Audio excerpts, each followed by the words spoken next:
दोस्तों सचिवालय की तरफ से एक नई सरकारी नौकरी निकलकर आ चुकी है 2025 की, जिसका फॉर्म भर के आप भी एक सरकारी नौकरी पा सकते हैं। दोस्तों केंद्र सरकार की ये नौकरी रहने वाली है और पैसा और पावर दोनों रहेगी इस भर्ती प्रक्रिया में। और आपको बताने वाले हैं किस तरीके से आप सचिवालय की नौकरी कर सकते हैं 2025 के अंदर। दोस्तों ये भर्ती का नोटिफिकेशन जारी हो चुका है और दोस्तों यहां पर आप देखेंगे तो आप देख सकते हैं इसका फॉर्म को अप्लाई कैसे करना है, वो सारी जानकारी इस वीडियो में हम कवर करेंगे। यहां पर आप देख सकते हैं स्टेप बाय स्टेप कैसे प्रोसेस है, कैसे फॉर्म को अप्लाई करना है। और लास्ट डेट की बात करें तो आप यहां पर देख सकते हैं कि 15 सितंबर से पहले पहले ही आपको ये फॉर्म को भर देनी है। साथ ही दोस्तों यहां पर आपको बताने वाले हैं कुछ इंपॉर्टेंट चीजें कि यहां पर आप इस सचिवालय की नौकरी को आप कैसे कर सकते हैं। ऑल ओवर इंडिया से आप ये फॉर्म को अप्लाई कर सकते हैं। और साथ ही यहां पर मैं आपको एक चीज का सबसे इंपॉर्टेंट चीज बता दूं कि ये जो भर्ती रहने वाली है वो आपकी केंद्र सरकार की नौकरी रहने वाली है। तो केंद्र सरकार की ये नौकरी आप करना चाहते हैं, सचिवालय की नौकरी करना चाहते हैं और केवल अगर आप क्लास 10th पास है और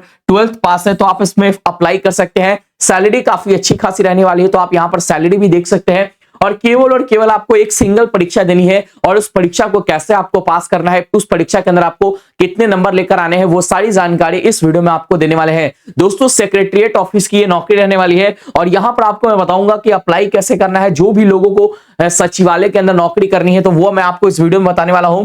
मिनिमम एज की बात करें तो मिनिमम एज आपकी 18 साल और मैक्सिमम आपकी 32 ईयर्स 35 ईयर्स। हर एक जो है कैटेगरी वालों के लिए अलग अलग जो है छूट है आयु सीमा में। इसके अलावा दोस्तों आप सभी राज्य के लोगों के ये फॉर्म है और मेल फीमेल आप सभी अप्लाई कर सकते हैं, यानी लड़के लड़कियां सभी अप्लाई कर सकते हैं, पुरुष महिला आप सभी अप्लाई कर सकते हैं।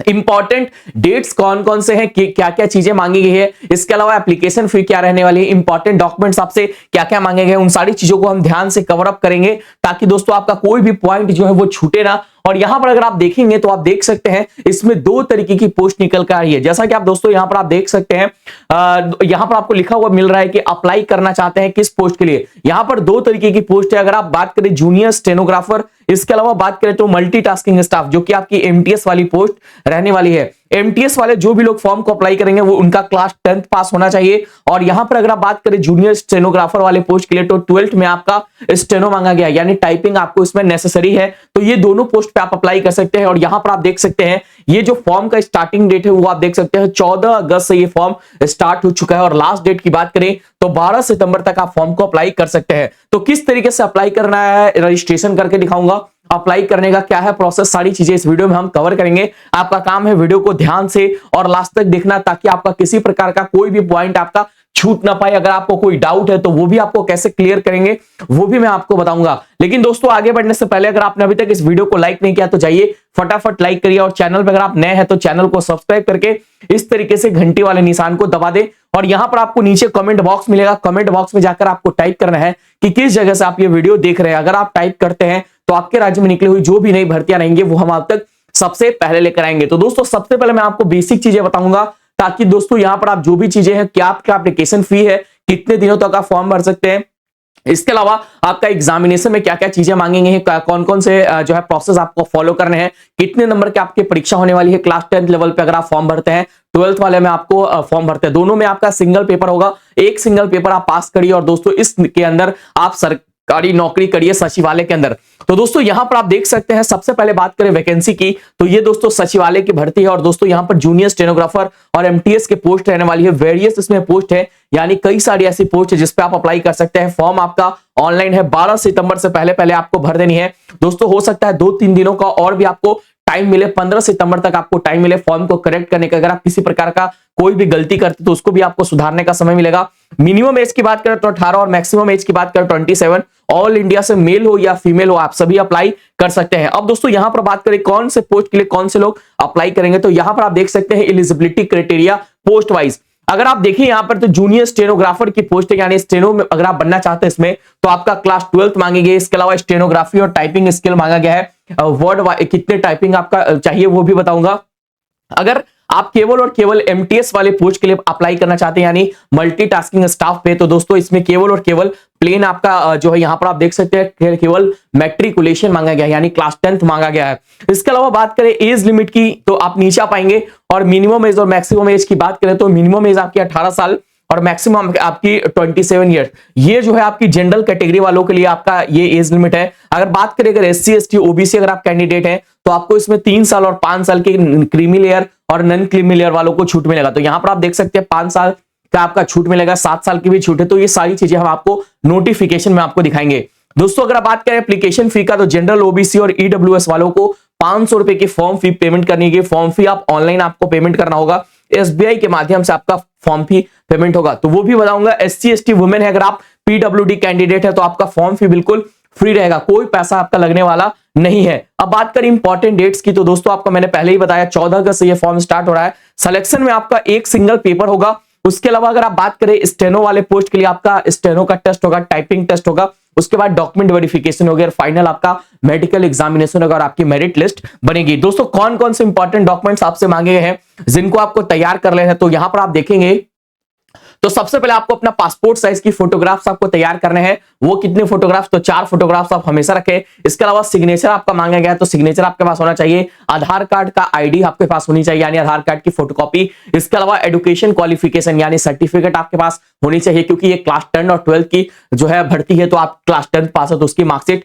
12th पास है तो मार्कशीट, ये आपके पोस्ट पे निर्भर करेगा। यानी अगर आप किस पोस्ट के लिए अप्लाई कर रहे हैं उसकी सर्टिफिकेट आपसे मांगी जाएगी। कास्ट सर्टिफिकेट आपको लगाना होगा। इसके अलावा एज प्रूफ के तौर पे आप अपना बर्थ सर्टिफिकेट लगा सकते हैं या फिर आप अपना क्लास 10 की मार्कशीट लगा सकते हैं। अगर आप विकलांग कोटे से आते हैं तो डिसेबिलिटी सर्टिफिकेट, PWD अपना सर्टिफिकेट आप अपना लगा सकते हैं। तो ये सारे के सारे इंपॉर्टेंट डॉक्यूमेंट्स आपसे लगेंगे अगर आपका फाइनल मेरिट लिस्ट बनेगा तो। अब दोस्तों यहां पर आपको अगर आपको अप्लाई करना है तो नीचे आप आएंगे, इसके लिए ऑफिशियल वेबसाइट आपको मिल जाएगी और यहां से आप अप्लाई करने का सारा प्रोसेस है। यहां पर आप देख सकते हैं अप्लाई ऑनलाइन, ऑफिशियल नोटिफिकेशन और ऑफिशियल वेबसाइट आपको मिलेगी। तो यहां से आप नोटिफिकेशन वाले बटन पे क्लिक करेंगे तो आप इसकी नोटिफिकेशन में आ जाएंगे और ये नोटिफिकेशन आपके सामने खुलकर आ जाएगा। तो दोस्तों यहां पर मैं आपको सारी चीजें दिखाने की पूरी कोशिश करूंगा और यहां पर जो भी चीजें आपसे मांगी गई है वो सारी चीजों को पढ़ेंगे। तो दोस्तों यहां पर आप देख सकते हैं 2 तरीके की यहां पर पोस्ट निकल कर आ रही है। दोनों पोस्ट पे अप्लाई कैसे करना है तो दोस्तों यहां पर आप देख सकते हैं जूनियर स्टेनोग्राफर और MTS का पोस्ट रहने वाली है। सैलरी आपकी 52,000 स्टेनोग्राफर वाले पे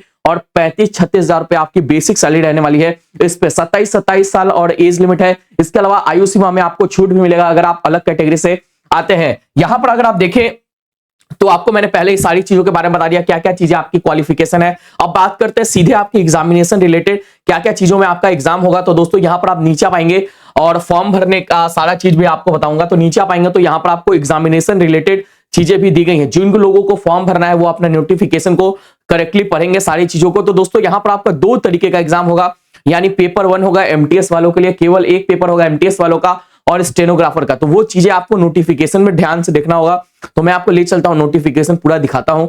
1 मिनट वेट करेंगे, आप नीचे आप आएंगे तो यहां पर आपको सारी चीजें आपको देखने को मिलेगा। तो दोस्तों PDF आपकी बड़ी ही PDF है, यहां पर थोड़ी सी नीचे आते हैं। अब दोस्तों यहां पर आप देख सकते हैं एग्जामिनेशन रिलेटेड सारी चीजें आपको दी गई हैं। जैसा कि आप देख सकते हैं आपका स्टेनोग्राफर का एग्जाम होगा, यानी स्टेनो वाला जो एग्जाम होगा वो 200 नंबर का पेपर होगा। दोस्तों क्वेश्चन आएगा आपका और 12th लेवल पे वाली आपकी एग्जाम होने वाली है और यहां पर 2 घंटे का समय आपको मिलेगा। 2 घंटे के अंदर आपको 200 सवालों को सॉल्व करना होगा। इसमें दोस्तों यहां पर ये बात करेंगे और इसके अलावा अगर आप MTS वाले पोस्ट के लिए अप्लाई करते हैं इसमें आप अपना देख सकते हैं कौन कौन से सवाल पूछे जाएंगे। 50 क्वेश्चन पूछे जाएंगे रीजनिंग का और जनरल इंटेलिजेंस का। इसके अलावा जनरल अवेयरनेस यानी GK GS का क्वेश्चन आपका 50 होगा। इसके अलावा 100 क्वेश्चन आपका इंग्लिश का होगा और कॉम्प्रिहेंशन का। तो दोस्तों यहां पर आप देख सकते हैं मिनिमम मार्क्स आपका जितना 1-1 नंबर का पर सवाल होगा। इसके अलावा इसी अनुसार से आपका मेरिट बनेगा। अगर आपको स्टेनोग्राफर में केवल और केवल आपको स्टेनो का जो है क्वालिफाइड नेचर का होगा, यानी आपको केवल स्टेनो का जो पेपर है टाइपिंग वाला उसको आपको केवल क्वालिफाई करना है। फाइनल जो आपका मेरिट बनेगा एक सिंगल जो पेपर आप देंगे उसी के नंबर के अनुसार आपका फाइनल मेरिट बनेगा। अब नीचे बात करें तो अगर आप MTS वाले पोस्ट के लिए अप्लाई कर रहे हैं तो दोस्तों यहां पर आपको 150 नंबर का क्वेश्चन आएंगे, यानी 150 क्वेश्चन आपसे पूछे जाएंगे। क्लास 10th लेवल वाले साले के साले सवाल होंगे। इसके अलावा 2 घंटे का इसमें समय आपको मिलेगा क्लास 10th लेवल वालों के लिए। अब नीचे आप आएंगे तो और भी चीजें आपको देखने को मिलेंगी। जैसा कि आप देख सकते हैं यहाँ पर 25-25 मिनट क्वेश्चन्स आपके होंगे। जनरल इंटेलिजेंस, एप्टीट्यूड, अवेयरनेस और इंग्लिश, यानी ये सारे के सारे सवाल को आपको सॉल्व करना होगा 200 और ये सारे सवाल को आपको सॉल्व करना होगा 2 घंटे के अंदर। और ये सारी की सारी चीजों को आप यहां से PDF से पढ़ सकते हैं। अगर आपको अप्लाई करना है तो इसकी ऑफिशियल वेबसाइट पे आप आएंगे। यहां पर आप देख सकते हैं जिस पोस्ट के लिए आप अप्लाई करना चाहते हैं CSIR के ऑफिशियल वेबसाइट पे आपको आना होगा। अप्लाई करना चाहते हैं स्टेनोग्राफर के पोस्ट के लिए, मल्टीटास्किंग का पोस्ट के लिए, तो सबसे पहले आपको रजिस्ट्रेशन करना होगा। तो यहां पर अगर आप क्लिक करते हैं मल्टीटास्किंग स्टाफ वाले पे, यानी अगर आप मल्टीटास्किंग के पोस्ट पे अगर आप अप्लाई कर रहे हैं तो सबसे पहले दोस्तों यहां पर आपको देखने को मिलेगा न्यू रजिस्ट्रेशन। तो सबसे पहले अगर आपको रजिस्ट्रेशन करना होगा, रजिस्ट्रेशन में सबसे पहले आपको अपना ईमेल आईडी डालना होगा। ईमेल आईडी के बाद डालेंगे तो उसके बाद यहां पर आपको सेंड ओटीपी का बटन आएगा। जैसे ही सेंड ओटीपी के बटन पे क्लिक करेंगे तो आपके ईमेल पे स्पैम सेक्शन में आपको एक यहां पर आप देख सकते हैं ईमेल आपको खोलना है। उसके अलावा स्पैम फोल्डर के अंदर आपको 6 डिजिट का कोड मिलेगा। 6 डिजिट का कोड आप यहां डालेंगे। इसके बाद आप वेरीफाई ओटीपी पे क्लिक करेंगे तो सबसे पहले आपका रजिस्ट्रेशन होगा। जैसे ही आप रजिस्ट्रेशन करेंगे तब जाकर आपको अपना पेज लॉगिन करना है, ईमेल आईडी बनानी होगी, पासवर्ड बनानी होगी और इस तरीके से आप अपना फॉर्म को अप्लाई करेंगे। उम्मीद करता हूं जो भी चीजें मैंने आपको बताया सारी चीजों को मैं आप फॉलो करेंगे। अगर आपको फॉर्म भरना है, सचिवालय की नौकरी करनी है तो इस प्रोसेस से आप अपना फॉर्म भर सकते हैं और अप्लाई कर सकते हैं। मिलता हूं एक नए वीडियो में एक नई सरकारी नौकरी के साथ, तब तक के लिए धन्यवाद। अगर आपको किसी प्रकार का कोई भी डाउट है तो आप इस वीडियो को कमेंट बॉक्स में जाकर पूछ सकते हैं। अगर आपने अभी तक इस वीडियो को लाइक नहीं किया तो जाइए लाइक करिए, चैनल पे नए हैं तो चैनल को सब्सक्राइब करिए। धन्यवाद।